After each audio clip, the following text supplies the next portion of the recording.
The Dungeon Master's Guide has some simple rules for Arctic wilderness survival, and Icewind Dale, Rime of the Frostmaiden takes them to the next level. But a little over the top in several ways, like the mountain travel rules, which make it statistically likely that your party will be caught in deadly avalanches every single day. So in this episode of the Icewind Dale DM Guide series, I've compiled everything you need to know about avalanches, blizzards, extreme cold, visibility, food, water, ice, travel, and a little bit about rangers for Rime of the Frostmaiden to make all of your Arctic adventures in Dungeons & Dragons awesome. Here we go. Hi, Bob here, and welcome to Bob World Builder, where we learn how to have more fun playing D&D together.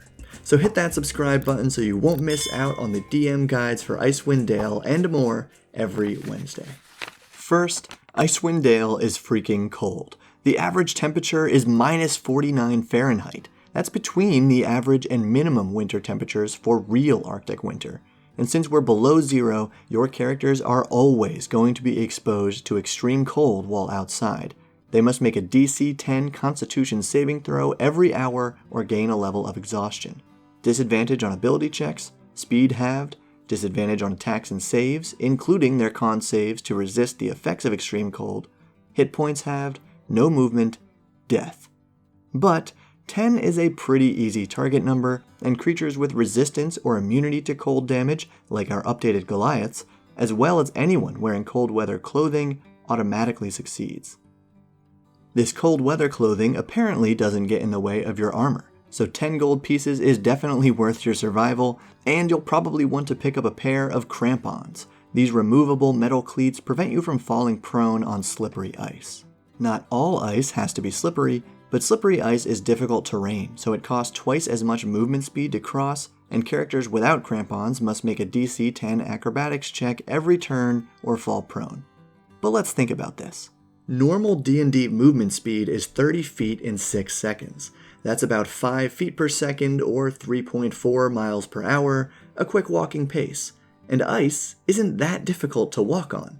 So I think slippery ice should be treated as normal terrain, and if a creature chooses to move at half their speed, then they don't have to make that dex check to stay on their feet. Thin ice is a different matter. You roll 3d10 times 10 to determine the ice's weight tolerance for a 10-foot square, and if the weight is exceeded, it breaks, and any creatures in that area fall through into frigid water, where a creature can be immersed in this ice water for a number of minutes equal to their con score before suffering any ill effects. But I don't know about this either. That means an average person with a con score of 10 can be in frigid water for 10 minutes, no problem? No way. I swear I almost got hypothermia once when I had to swim around a chilly lake for like 5 minutes to get a Boy Scout badge. So for a little more realism, I would go with a number of minutes equal to their Constitution modifier, or to really simplify things, just go with the second half of this rule. Each minute in frigid water requires a DC 10 con save or results in 1 level of exhaustion.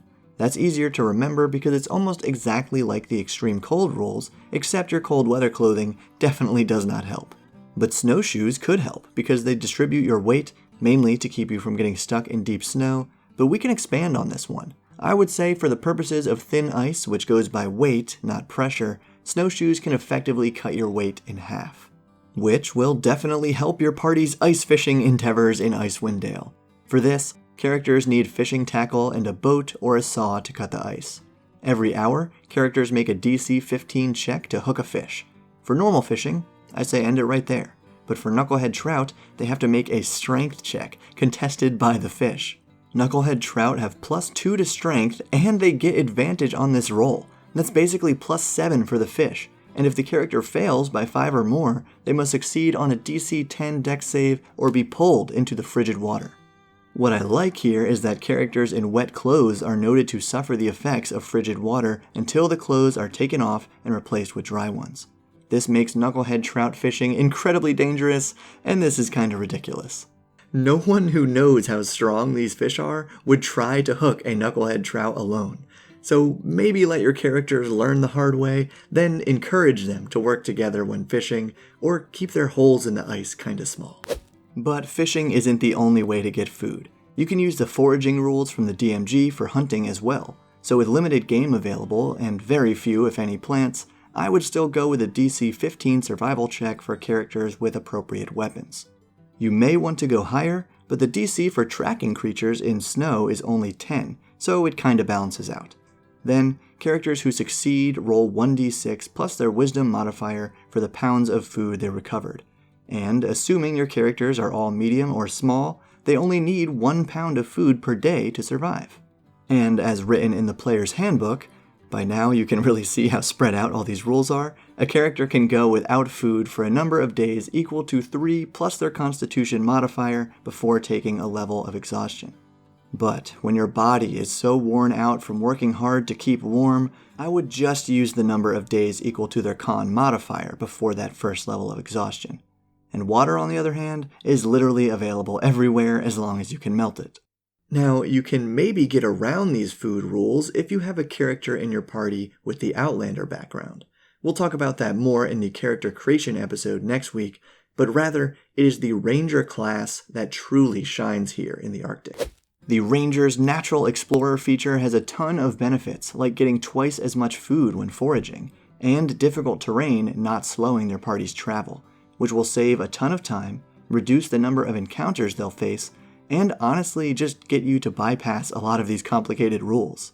And that's why I'm making these guides. So, if you're finding this one helpful, take a second to like the video because it really helps the channel, subscribe for more, and consider joining our YouTube member club or Patreon to help make these videos possible. Thanks. So, overland travel is 1 mile per hour on a dog sled, 1/2 on foot with snowshoes, and 1/4 mile without snowshoes. But that Arctic Ranger in your party can double these travel times. And remember that this is for wilderness only. The roads of Icewind Dale apparently allow you to move at a normal travel pace, about 3 miles per hour. Now, dog sleds seem like a cool idea, but you'll need at least 2 dogs to pull a sled with 1 normal-sized character, which will cost about 120 gold pieces. And you'll have to rest 1 hour for each hour you travel. So they're kinda more trouble than they're worth, considering the alternative, axebeaks, which cost as much as 1 dog and can carry 420 pounds opposed to the dog's 360. These large birds will need 4 times more food than a sled dog, but I still think they're a more simple and honestly just a way cooler option for overland travel. And here's our unexpectedly deadly section about mountain travel. First, the travel times are just half the rates in the overland travel section, but the daily avalanches are a huge problem. Check this out. Each hour, a designated navigator rolls a DC 15 survival check. If they fail, the party loses an hour. Not so bad. But if they fail by 5 or more, they get caught in an avalanche. So before we get into how deadly avalanches are, let's crunch these numbers. A level 1 to 4 character with proficiency in survival and a good wisdom modifier of 3 has a +5 bonus to their survival checks. So, if they roll 5 or lower, which statistically will happen 25% of the time, then their party gets caught in an avalanche. And they have to make this check every hour. So if they travel for just 4 hours each day, they can be caught in an avalanche every single day, and your Tier 1 party will not survive the trip.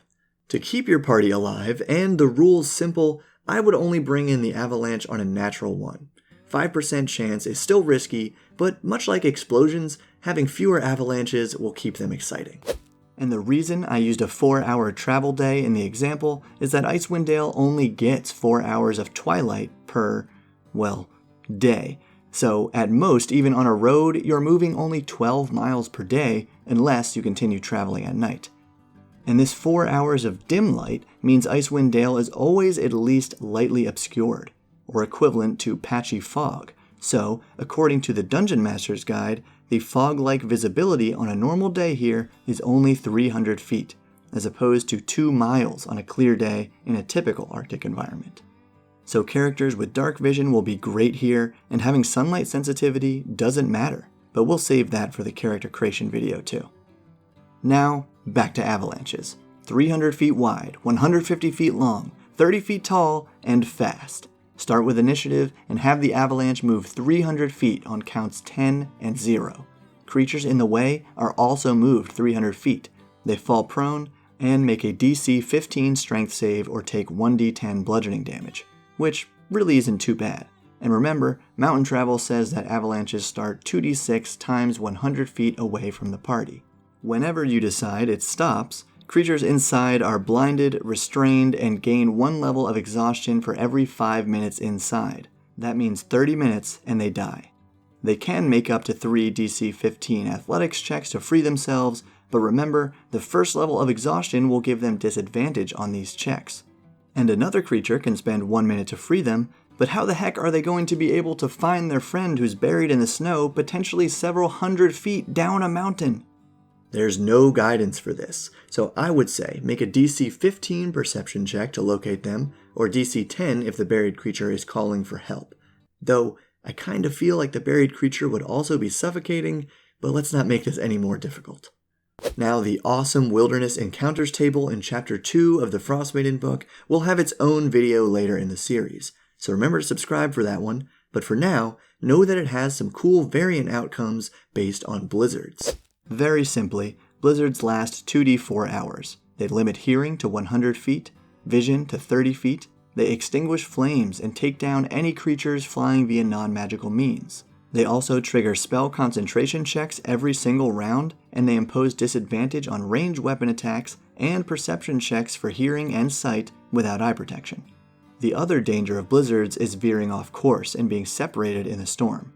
But this issue is solved with some DC 15 survival checks, which should be pretty familiar by now, and it can be easily avoided by staying put and waiting out the storm. Hopefully without being buried in the process. Now check out my other Icewind Dale DM guides, and thank you to Matt, Jonathan, and Jason for joining Patreon this week. Thank you for watching, and keep building.